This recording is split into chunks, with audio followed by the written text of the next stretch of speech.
ourselves in the middle of a race course here with these old kind of gaff-rigged old ships, and they've got the little leeboard, centerboard thing that went down. They just tacked, and they put the leeward board down, the starboard one they brought up. Very cool.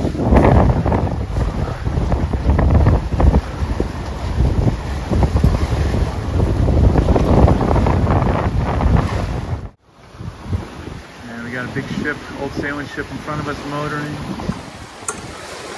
And we got these guys, traditional sailing boat behind us, right in our tail. And we got the 4-year-old Jeanneau cutting through the water. 2 days in Cuxhaven, and we are on our way further up north, up to Ijsselmeer, to the very northern part of the Ijsselmeer today. We see all kinds of boats and ships as we transit these foreign waterways. This episode will show off quite a variety of vessels as we navigate the German Bight. Stay tuned to see all of them. In order to spend as much time as we can in the Baltic Sea this summer, we've had to keep hopping right along. We've covered a lot of water in just the last week and a half since arriving on the south coast of England. First traversing England's south coast, and then arriving in Belgium. And then the Netherlands, going into Amsterdam, then through locks into these inland seas, which we are about to exit from. And then we need to look at what's happening with the wind and make sure that we've got a weather window. It's kind of challenging right now. We've got at least a 75-mile hop one day and maybe even a longer hop the next day to get to kind of within striking distance of the Kiel Canal. And so those are big exposure points out in the North Sea. There's no real accommodation for us in between those stops, so we have to be able to make it safely there. We could do an overnight, but it's also a lot of risk with that as well. So up here in the distance is a lock that goes through the dike here that separates the Ijsselmeer to the North Sea. It's really kind of the barrier island area of the North Sea. We're going to go right up next to the dike, anchor there, and wait and go in tomorrow because we've missed our tide window. On the other side of this lock, we need at least half tide rising in order to get through the channel up there. It's shallow. We need a lot more depth than what's there at low tide. Checking out the bridge and lock here before we head out of the Ijsselmeer.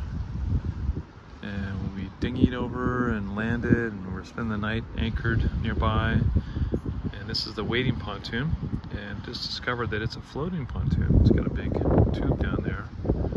So we were trying to figure out how high we have to reach to tide things off, and it is what it is now at any tide level. So it's good to know. This is the bridge. We will go through to Turn Bridge, and the lock is down there that we'll go through first. After a beautiful night on anchor inside the massive Sluitdijk, we pass through the lock and are now in what is called the Waddensee, the very shallow sea inside the Netherlands and Germany's barrier islands, called the Frisian Islands.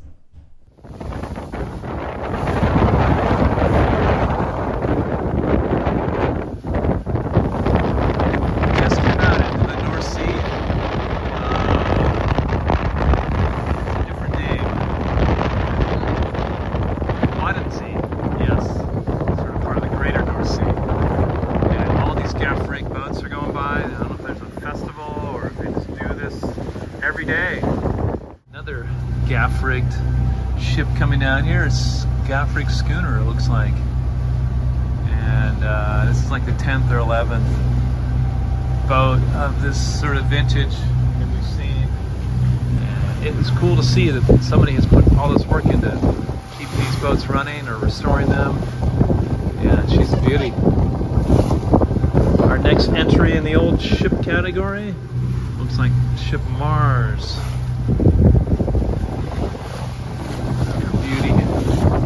Perhaps you're just into a well-dressed Tall ship with a proud Netherlands flag.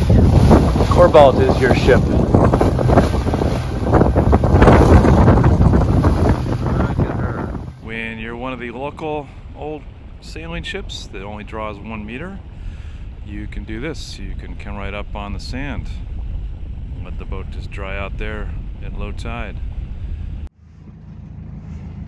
All right, sunrise. We're just getting ready to leave Terschelling, the anchorage off of Terschelling, one of the barrier islands outside of the Netherlands. Could be a day of motoring. There's supposed to be light winds, but maybe we're gonna get some north winds a little bit later today so we can sail, hopefully. But anyway, it's a pretty morning to take off. And we're headed off to Germany today. We've got about 75 miles to go on the outside of the barrier islands, and we get to see the sunrise this morning. Saw the sunset as well. The nights are pretty short here. I woke up at 3 o'clock in the morning to go to the bathroom, and there was, over by this radar control tower, it was still a little bit of brightness in the sky, a little bit of blue. So it never really got fully dark last night. It's a well-marked buoy because just on the other side of that red buoy is very shallow water. We saw a seal just a moment ago laying down on the sand. So right where that ripple line is pretty much dried out sand. You can see some of it further down there as we go on low tide here. So, not want to go outside of the buoy channel today. All right, Skipper? Yeah, I will stay right in it. Pencil between the lines. We're getting to know our cardinal buoys really well because they use them here so much. 2 triangles pointing up means safe passage is to the north of the buoy. And that's right where we are right now. It's not hard to figure it out, the 4 different triangle orientations. Once you learn them, it's pretty straightforward to understand what the meaning is. Surprisingly, there are several boats with us. I probably counted 4 or 5, maybe 6, doing the same thing. I suppose they were probably looking for the calm weather window that we were looking for as well to make this passage. Yesterday was really windy out here. It would have been extremely rough. Today is a lot more accommodating to do this long passage. Other than the fact we have the sloppy waves left over. Coming into Borkum, and we got Mr. Fast Ferry here. Saw him earlier doing 30 knots.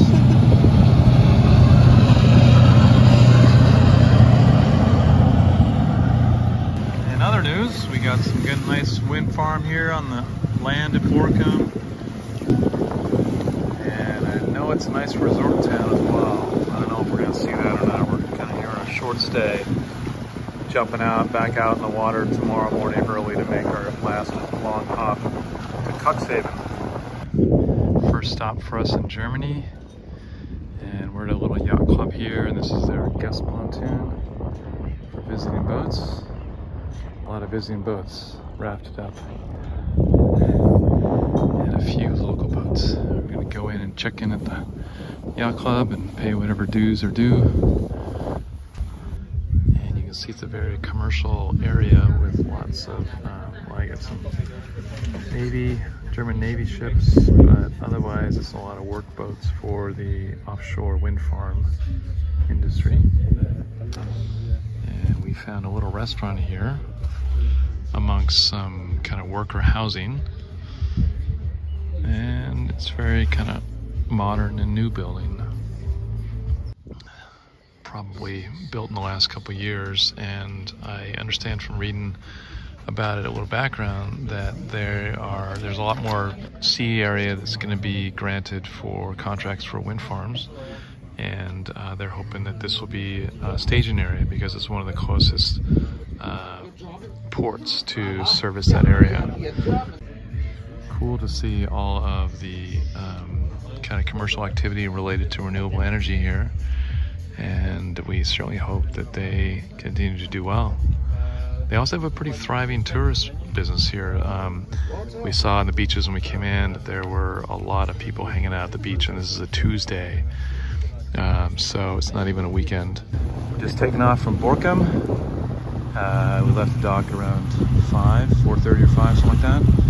And if you're into interesting and unusual boat ship designs, we got this one here that is, it says on the side, something offshore. It's got a helipad on top of it, and so I'm suspecting it's one of the support ships for the wind farm. Fly helicopter out, bring crew, swap crew in and out. So yeah, this guy's really interesting. It appears to be a big helicopter pad on the bow there. Sunrise with a fishing boat in the foreground. I need a picture of that in the morning. Seagulls all clustered around the stern there. Taking off from Borkum this morning. Hey, won't you come? And say by chance, don't you want me? A man who fully understands a sailor's heart, a sailor's heart.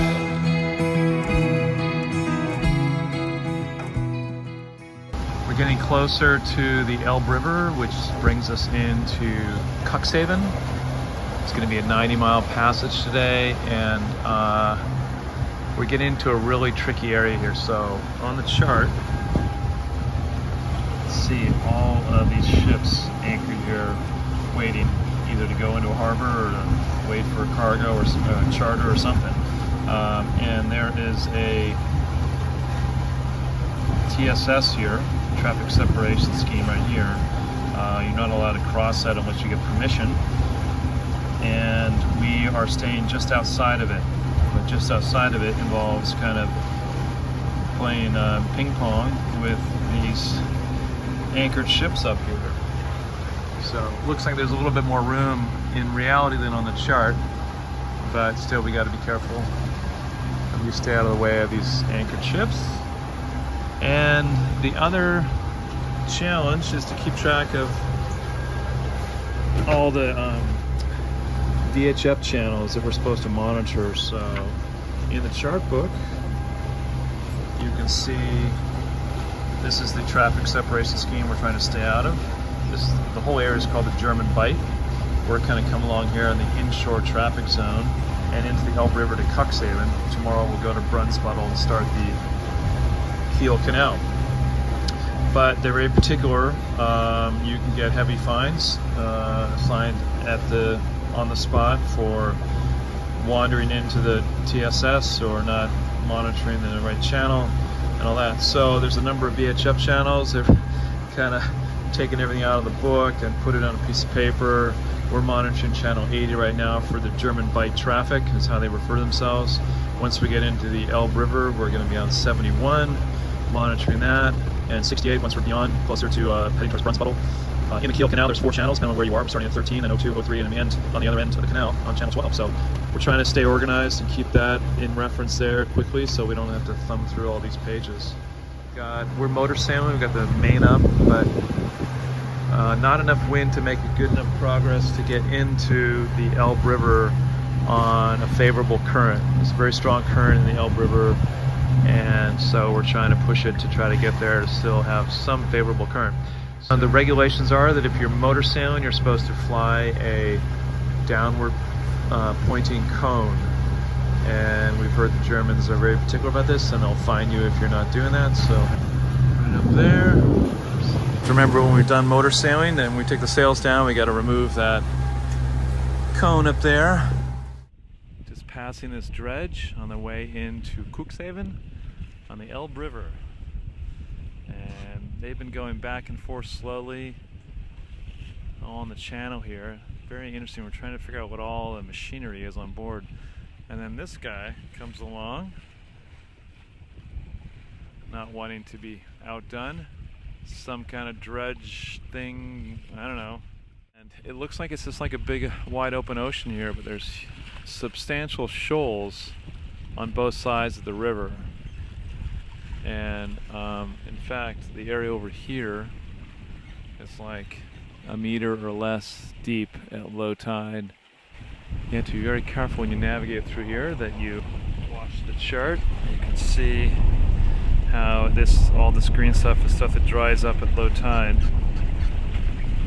And you can see these huge areas of drying at low tide. So you look across here at mid tide or high tide, and it looks like just a whole bunch of water and kind of a big part of the North Sea, but in reality the navigable part is this narrow area through here. And it seems like it's been taking forever, even though we've had current helping us along. Right now we've got 2.4 knots of current. We're entry in the category of fun ships. There's a big container ship going by, MSC Alicante, and a really huge bow wave off that bulbous bow. Pretty cool to see all the water shooting up like that. You're a born survivor, and you'll never find yourself in love. You're wise enough. I got troubles. Yeah, you can just feel the ground rumbling from the energy of these two boats. Behind a big dike here in Cuxhaven, and they mark on here the last high water marks. One from 2007, all the way up here to 1983, 2013, and 1962, almost over the top. Thanks for watching. Take a moment to click the subscribe button. It helps others like you find our content. And join us next time as we cross the massive Elbe River to enter the much anticipated Kiel Canal.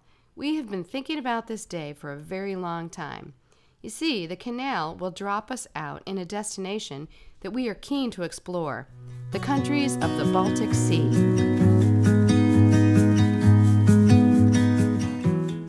We take 2 days to navigate the canal, and then we enjoy some of the German harbors and towns on the Baltic Sea. I can't believe I'm saying that.